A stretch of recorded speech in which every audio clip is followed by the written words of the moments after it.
New Thought Media Network is proud to present New Thought's Roots and Branches with Reverend Dr. Ruth Miller. Join us every Tuesday at 4 p.m. Mountain Time. Tune in live or watch anytime on our YouTube channel. Discover the rich history of New Thought and its impact on modern spirituality.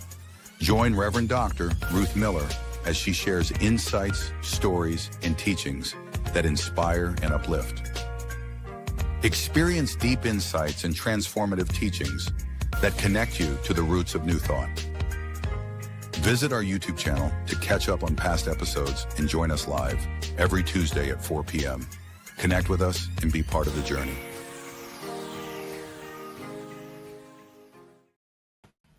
Hi there, I am Ruth Miller, and this is New Thought Roots and Branches, where we explore the lives and the teachings of the many, many, many generations of people who have brought to us this marvelous movement that is known as New Thought. This week, we're going to look at someone who is not in the traditional lineage. He's nowhere on our graphs. This is Neville Goddard, and many people know him simply as Neville.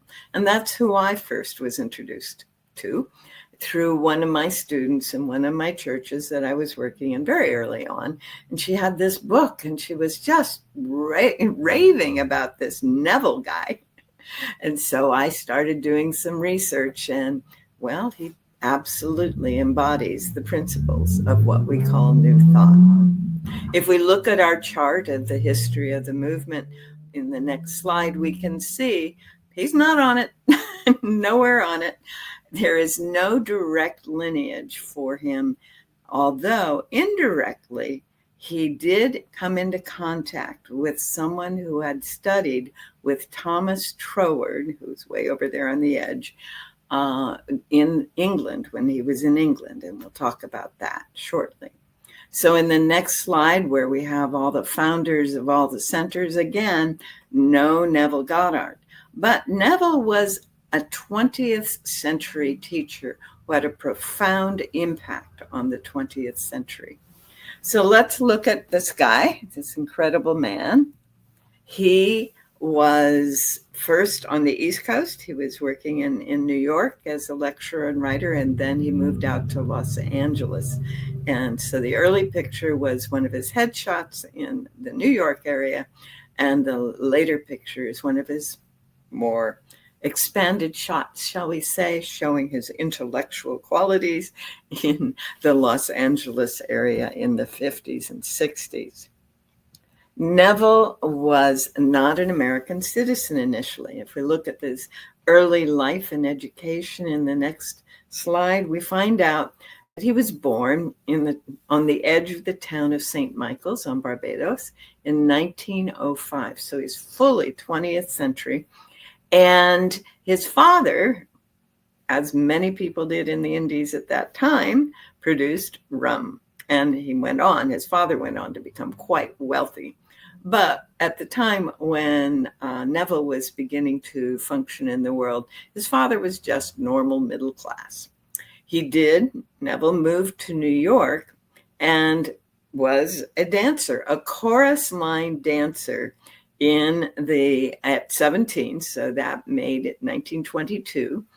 And he was standard burlesque and musicals and all those kinds of things from 17 on, very young to be moving from the islands into the city.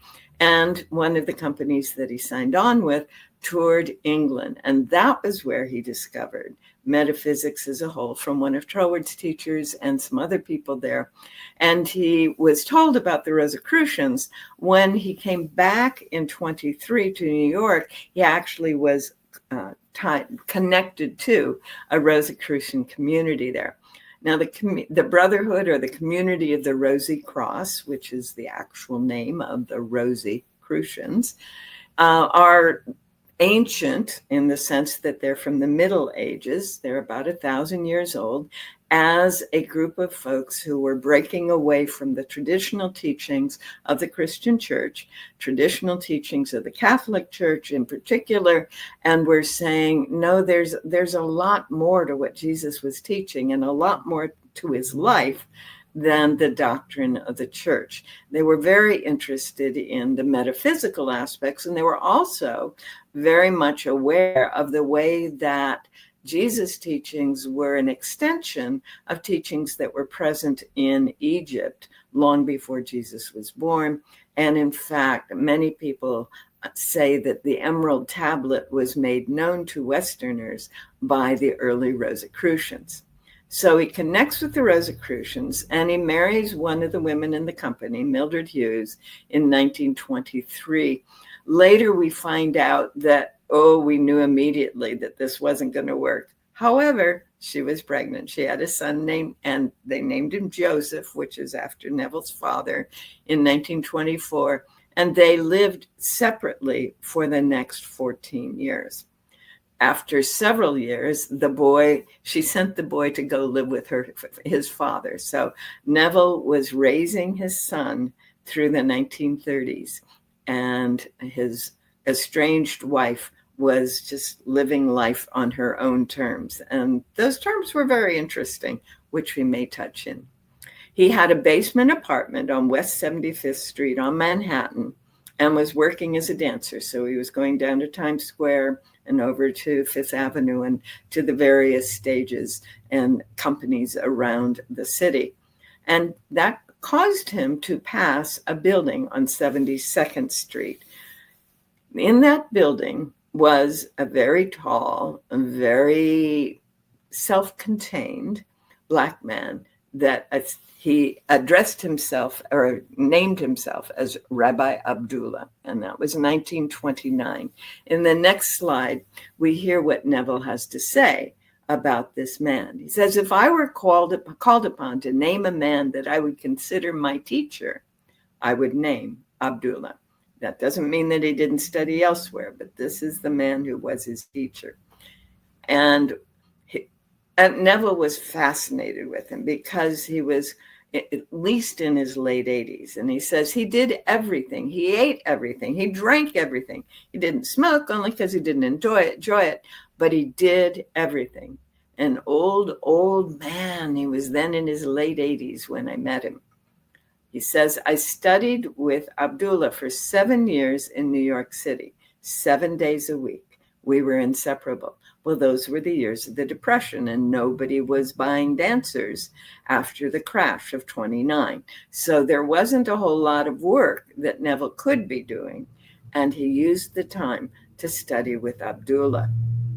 Neville says that Abdullah was born in Ethiopia, of the Negro race in the Hebraic faith. And you may be aware that there is a whole sect of Jews, a whole tribe of Jews really, in Ethiopia, and that many of the people that moved into Israel after the nation was formed were Ethiopian Jews who were moving away from the Ethiopian Christians. And some of you may be aware that there is a strong tradition that the Jewish Ark of the Covenant is in an Ethiopian temple buried somewhere in the country. In the next slide, we get to see where Neville and Abdullah met. And it turns out this little building on West 72nd Street, is where the Anthroposophic Press was located. That is to say, this was an occult center. This was a place where a lot of interesting thing happens. The Saturday evening spiritual club was the Theosophists as well. And Rabbi Abdullah always met Neville there. Neville kind of had the opinion that Abdullah actually lived there. We know that he would move from one side of the building to another side of the building for different qualities of experience because of the different kinds of interactions they had. Well, Abdullah and Neville began to make sense of the questions that Neville would be asking. And in the next slide, Abdullah would say to Neville, I picked up this garment 90 odd years ago in Ethiopia, his body. And Neville tells us that Abdullah lived to be over 100 and had one consuming desire to put that body back where he picked it up, which was in Ethiopia. So in 1964, Neville traveled back to New York, and he said, the last time I met Abdullah was about 8 years ago in New York. And about 7 years ago, I met his secretary, and she voiced that request of his and said he was planning to return to Ethiopia. I haven't seen or heard from Abdullah or the secretary since. So in 1957 is the last time that Abdullah and Neville were in conversation. That's quite a while, 1929 to 1957. And he was 80-ish when they began their conversations. So what were these conversations? Well, one of the most powerful teachings that Neville offers is demonstrated in the next slide. Neville, in the 30s, was beginning to realize that he wanted to go home to see his mother. He wanted to go to the Barbados. But again, he had no income, nobody was hiring dancers, and he had not saved anything when he was dancing. So Abdullah said, you can do that. He advised him to, quote, be in Barbados, regardless of the appearances. Taught him to imagine it vividly, to assume that he had it. And any time that Neville would show up to visit him and start talking about going to Barbados, literally, Abdullah would leave, go into the other room, and ignore him completely. And one time, when Neville came up to him and started talking about it, Abdullah looked at him and said, you are in Barbados. And slowly, Neville got the idea. In order to experience it in the physical, he had to experience it completely and thoroughly in the mental. Now, we've heard aspects of that from all our teachers along the whole way of feeling it already at hand. You know, Jesus telling us the kingdom of heaven is at hand. Yes? Yes. Feeling it, knowing it, not allowing any other possibility. And this is what's making Neville so popular today on YouTube and in many other places where people are trying to get information about how to live a life that works for them, right? Well, in New York, we'll look at the next slide. Something happened. Remember, that was 7 years of inseparable with Abdullah, 1929 through 1937. And then one day along the way, he had met another woman that he knew he wanted to be married to.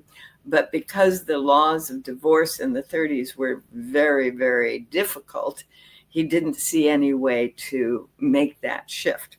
But one day, he said, he woke up and he got a call that he had to go down to the courthouse. And he couldn't understand why in 1938. And finally, someone told him that his wife, his estranged wife, had been caught shoplifting, and he needed to come down and deal with this. Well, they were married, and so technically in the 1930s, he was responsible for his wife's behavior. So he headed down to the courthouse, and it turned out that she had been accused, not only accused of shoplifting, but there was some evidence supporting it. And he proceeded to offer this remarkable argument why the court should not put her in jail, why they should not hold any counts against her, because she was dealing with mental issues, she was emotionally unstable, and any behaviors that happened were the result of the instability. And he went on and on and on. And when he was done, the judge looked at him and said, I have never in all my years heard an estranged husband describe his wife and defend her in these terms. And he dismissed the charges. As they walked out of the courtroom, his former wife, Mildred, said, hand me the papers, the divorce papers, I will sign them. That was her thank you. after 7 years, or almost 14 years, 14 years of them not being actually together, but officially married. So, of course, he didn't have the papers with him, but they did go back to his apartment. And even though it was illegal for him to serve them directly, he was supposed to do it through a third party, he allowed it to happen. She signed the papers and he was free. And what's really interesting to me is that's when he launched his career. So after he's completed his term of instruction with Abdullah, he suddenly is freed in his marriage, and he moves on to his next career. 7 years. That's a biblical epic for what it's worth. Well, that very first year, he rented the Actors Temple, which I think is interesting, delivered a lecture based on what he had studied and read from the Rosicrucians and Troward and the people in England, and what Abdullah was teaching him. And he published a book. He self-published it, establishing Goddard Press. Now, we heard a similar thing with Joel Goldsmith. Joel Goldsmith started out on the East Coast, and he published his first book. And remember, we heard the same thing with the Holmes brothers. As they started to lecture, they started publishing their writings, partly to help support the lectures, right? You'd sell the writings, and that would help pay for the lectures. So he got his first book out in 1938. He did his first lecture. And the woman that he had fallen in love with was Catherine. And she was a set designer. He was able to go back to dancing during the war. He married Catherine, however, when he got drafted.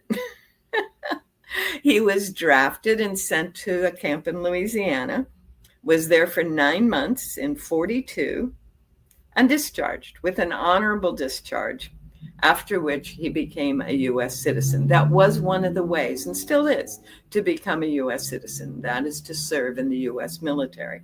And for those of you who are paying attention to the weird things that are going on with immigration and such in the country today, that's an important piece to be aware of. Well, he continued to stay with Catherine for a few more years, and then moved on because she did not want to go back to New York. She wanted to stay where she was. So he went back to New York, and he lectured at what is called the Town Hall in Manhattan, and began to build his following with his book and with his lectures. And his topic was imagination plus faith. And isn't that what Abdullah had taught him? You know it, you feel it so completely that you know it is so. Those of you who remember Emma Curtis Hopkins' teachings, she said that what we believe in so far deep down that we know it to be so is what we have faith in. So imagination plus faith began to be the key to Neville's teachings. The following year, he moved to Los Angeles. And remember, the same thing happened with a couple of other of our folks, right? They ended up moving to LA. It was the big thing to do. If you were interested in moving things forward in any way, in the arts, in the sciences, or in metaphysics, you moved out to the West Coast, and particularly LA. And the Santa Fe Railroad was using advertisements and movies on TV to get people to do this, which I think is fascinating. I've never seen this for any other town in the 20th century. So he moves to LA, and we can see in the next slide how he begins to get started in LA. This is an LA paper, and there in the highlighted little white box, that's his ad for his first lecture. And it's based on the new book that he just produced, Awakened Imagination. That is what it's about. So this is the El Sereno Star, which is actually a suburb of LA, in 1955. And that's the sort of thing he would do. And he would attract initially dozens and then hundreds and ultimately thousands of people to his lectures. In fact, in the next slide, we'll see that he actually ended up with a TV show because he had so many lectures, people attending his lectures. He completed 6 more books in the 50s. His TV channel, his TV station, was on Sunday afternoon. He had a full season, but they weren't able to find advertisers that were comfortable with what it was he was teaching. Or it may have been the other way around. He may not have been comfortable with the people who are willing to advertise it. So after 1 season, the show was canceled. If you go onto YouTube today and you look up Neville or Neville Goddard, you will see at least hear some of those TV shows. There's a lot of them being broadcast on YouTube today. Well, there were 26. I've only seen 6 or 7 online, but I'll bet there's a lot more than that. And what he would do is he'd just speak extemporaneously. He would sit there with that pipe, lean back, and he would talk, oh, well, I have had this question about so-and-so and such and such. And as I understand it, it would be such like, that kind of extemporaneous presentation. People loved it, 300,000 viewers, but they couldn't get the advertising. How many shows have we seen not continue after a season or 2 simply because no one was willing to fund them, even though thousands of people were watching them? Well, that was Neville's experience, which is interesting to me because it tells me that he actually was more comfortable in front of groups than in front of a camera. Because with those technologies that he was using, those techniques and methods that he was using, he could have been doing anything. But I think he was either unconsciously or maybe even consciously choosing to be in front of people rather than a camera. During the 1950s, he published a bunch of books, which are in the next slide, and you can find them just about anywhere online. The one up in the corner, the pale blue one, was that very first book that he published, and the others were based on talks. He would develop a talk and it would turn into a book. And very much like what the other people have done in this marvelous world of New Thought. His concepts were fundamentally based in that idea. We have to be the experience in order to have it become our physical experience. And we can see some of that in the teachings in the next few slides. From his book, Your Faith is Your Fortune. You can see how imagination and faith becomes your faith is your fortune, right? And this is a very important teaching of Neville's. It kind of gets buried sometimes in the New Thought world and definitely gets buried in the activist world out there. But this is what he's telling us. Stop trying to change the world, since it is only the mirror. You may recall that Charles said, if you see something out there that needs to be changed or fixed, you change it in here. And that's what Neville is saying. The second point, man's attempt to change the world by force is as fruitless as breaking a mirror in the hope of changing his face. Isn't that marvelous? If I'm seeing things out there that are not okay, then I don't need to change that. I need to change this, yeah? And then he says, leave the mirror, change your face. Leave the world alone, change your conceptions of yourself. What? What have I got to do with what's going on out there, right? If I believe that I have ever done anything wrong, I will see it in the world around me. If I believe that I have been wronged and people have done things to me that are not okay, I will see it in the world around me. Oh my goodness, I have some beliefs to get rid of. If I believe that it's possible for me or anyone else to, sin, be sick, be poor, any of those things, guess what? I'm going to see it in the world. So he says, change your conceptions of yourself. Who do you think you are? Who do you think you are in the world? How do you think the world relates to you? Change those things in order, as he says, to have the reflection be satisfactory.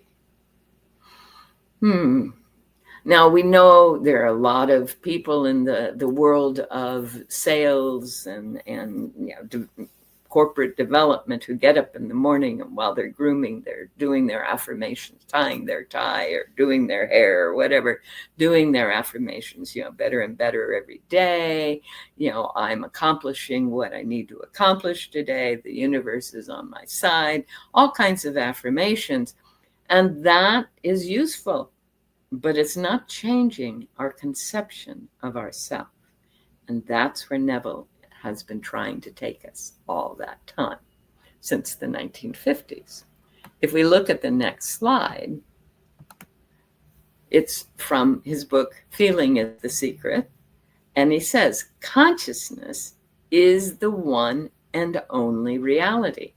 Okay, this is the 1950s, so quantum science has begun to emerge. The idea of consciousness has been out there more and more with the work of Carl Jung, a little bit of Joseph Campbell in the 50s and 60s.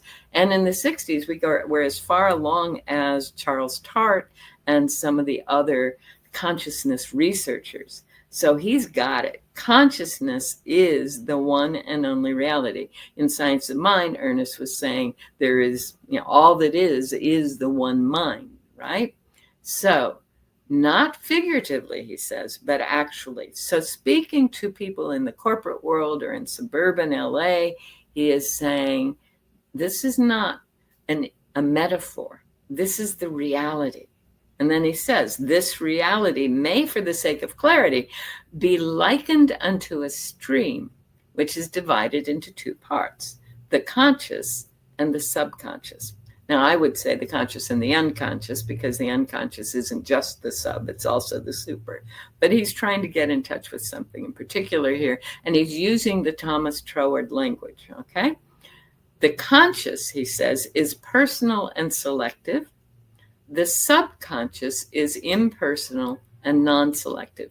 If you've ever heard the idea, don't say no about something because the subconscious doesn't hear it, that is part of what Neville is suggesting. He actually had a teaching he used to do. He would say, tell yourself several times tonight, relax and get into that nice, relaxed place where you're almost asleep, and then repeat several times, I will not climb a ladder, I will not climb a ladder, I will not climb a ladder, while you're in that state of consciousness. And then imagine climbing a ladder.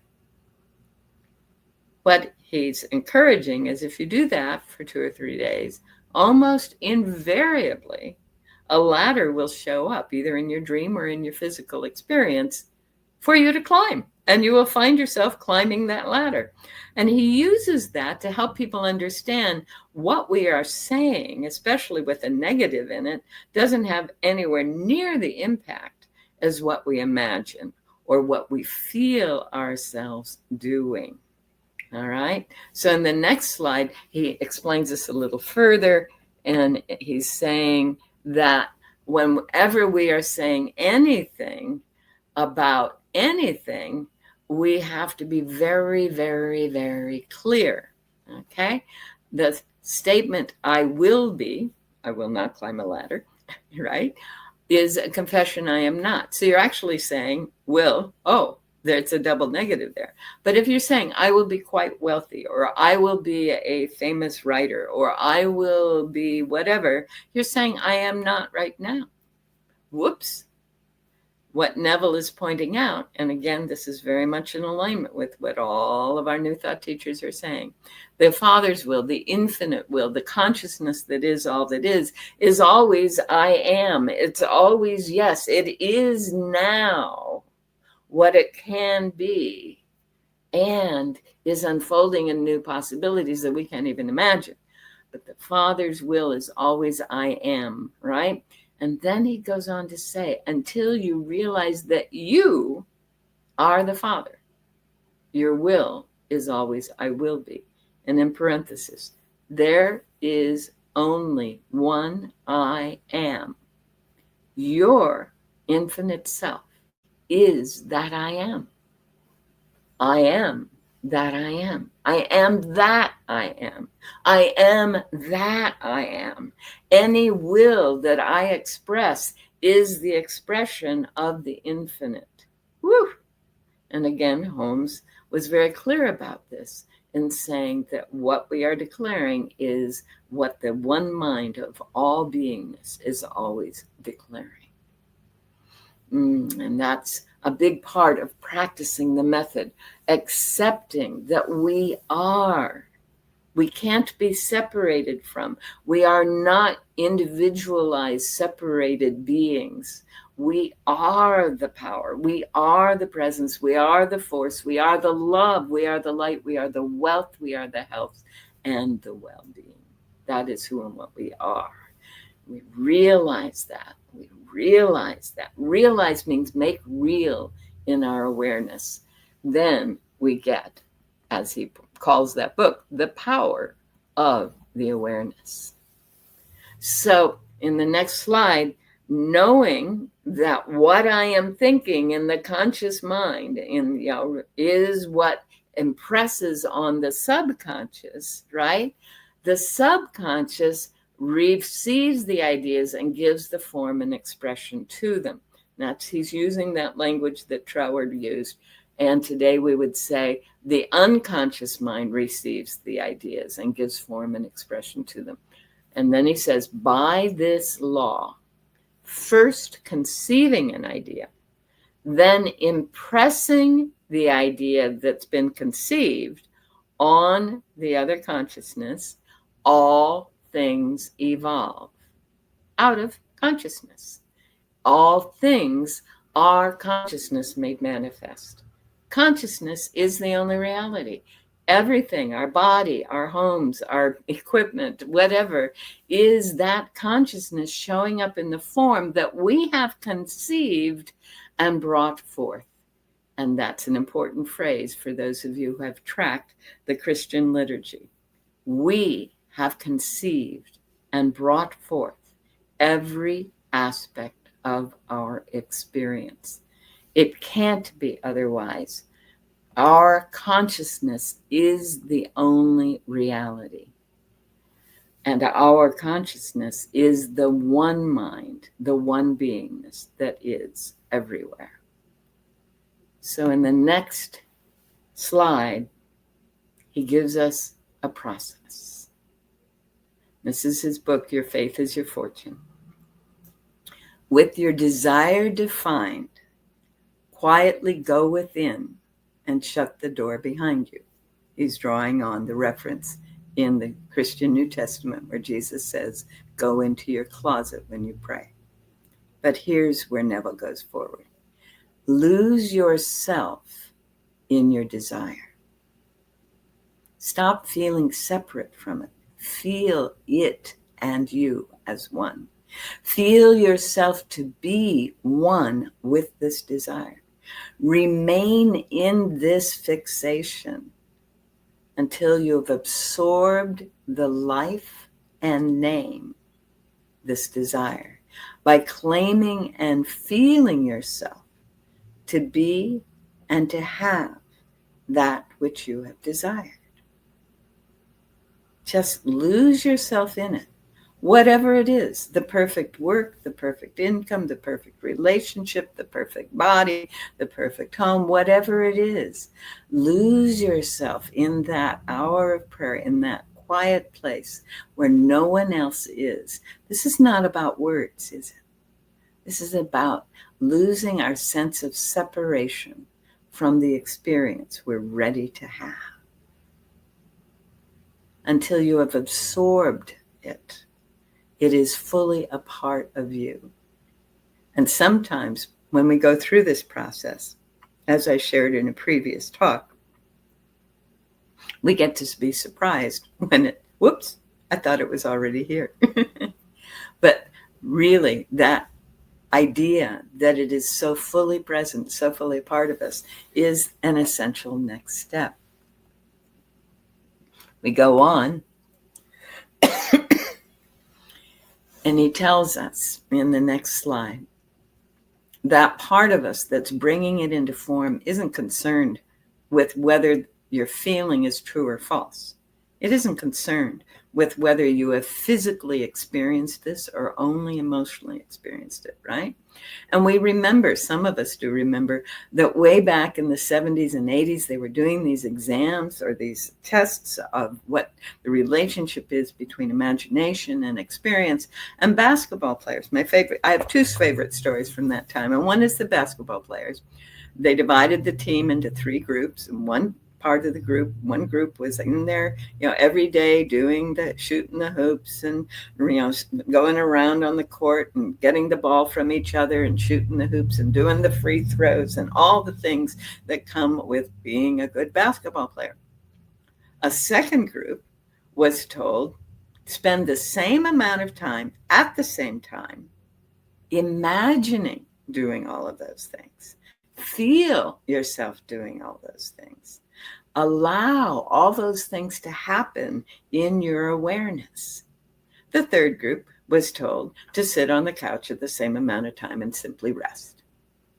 Well, if you haven't heard the results of that story, I'm sure you've already figured them out.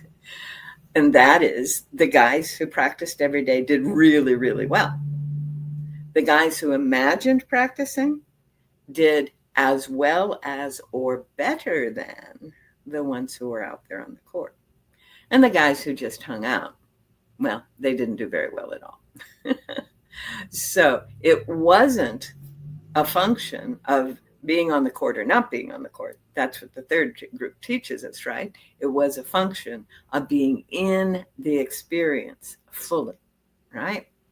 It doesn't matter to that part of us that is bringing the experience into our awareness, into our physical experience, whether it's something we've done physically or not. We feel it so fully that we must have been doing it, and our bodies respond to that, right?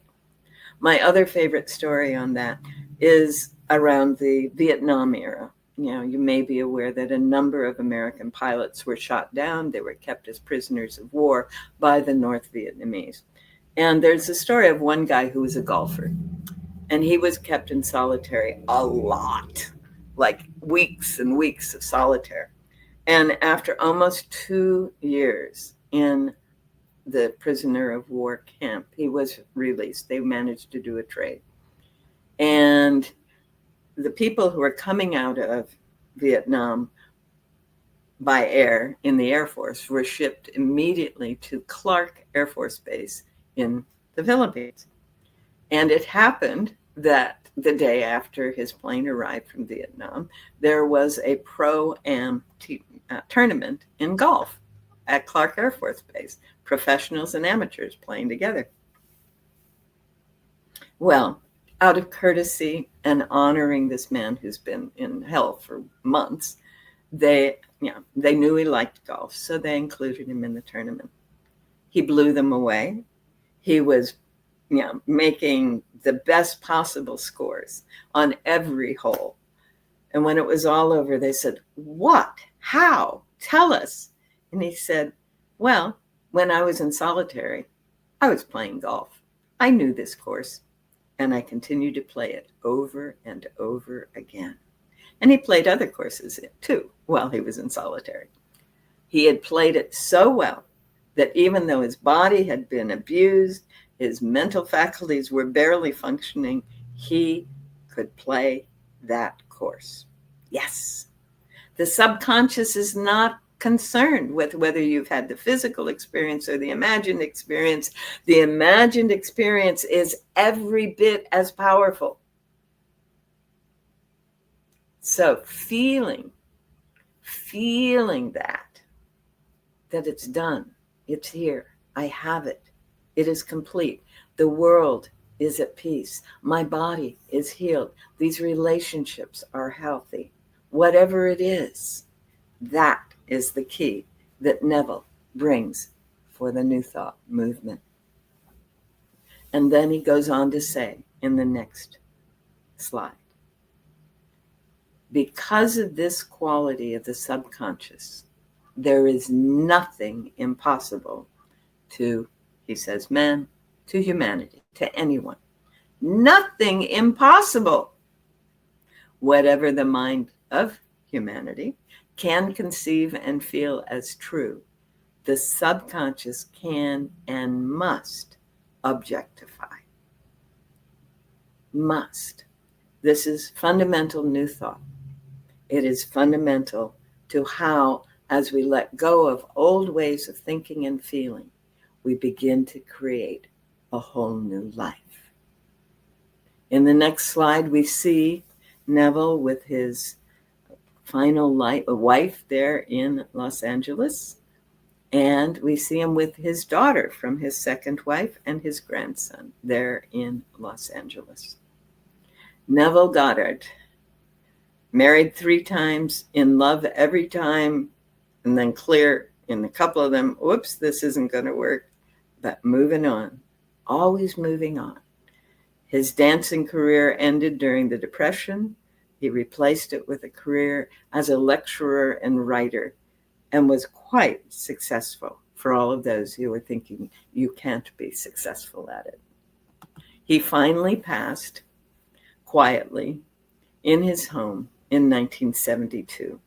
And there is a link there, and I hope you will pause the video and copy that link, or you will look up on YouTube Neville Goddard's final lecture, because in that lecture, he tells us some wonderful things. The name of the lecture is God and I Are One. God and I are one. Remember when I was saying that he was determined that we would experience that. If we didn't experience that, we wouldn't be able to accomplish anything, right? So I'm going to give you some of the language from there. He says, you hear the word God, the word Jehovah, the word Lord, the word Jesus, the word Christ, and you think of something other than yourself, one that is greater, one that you would worship. He says, tonight it is my purpose to show you that God and the I of man are one. When you say, I am, that is the God of the scripture. Confined as you are by your body, you think, how could that be? When God created the universe and sustains it, and here I am, a little being on the planet. Now, he then turns to scripture to explain that. And he says, Jesus asked, who do men say that the Son of Man is? And they come up with a variety of things. And then he said, but who do you say that I am? And Peter answered and said, thou art the Christ. And he said to him, blessed art thou, Simon Bar-Jonah, for flesh and blood could not have told you this. He is equating, Goddard is telling us, the Son of Man with the I that is all of us. Not the organ that sees, but our sense of awareness, the I am, our consciousness, our human imagination. And he goes on for 45 more minutes in that lecture. It was his final lecture. Literally, he left the planet just days after doing this last lecture. And one has to think that he understood, finally, that he was no longer separated from the source of all that is, and that he didn't have to stay in the planetary plane, if you will, the plane of apparent separation. He knew and felt and so experienced his oneness with the consciousness that, as he knew, is the only reality. Thank you very much for joining me today.